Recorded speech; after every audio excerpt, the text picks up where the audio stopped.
Service in Mount Holly, New Jersey has issued a severe thunderstorm warning for northeastern Monroe County in northeastern Pennsylvania until 8:45 p.m.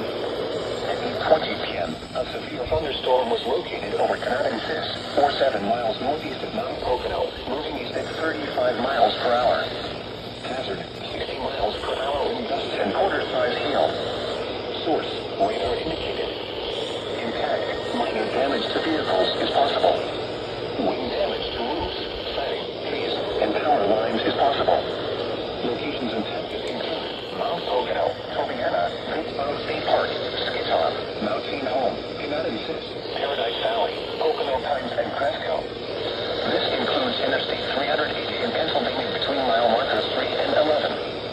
For your protection, move to an interior room on the lowest floor of a building.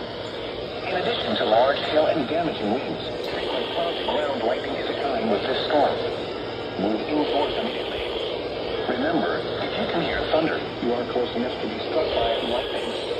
Repeating, a severe thunderstorm warning has been issued until 8:45 p.m. for the following county: Monroe, Pennsylvania,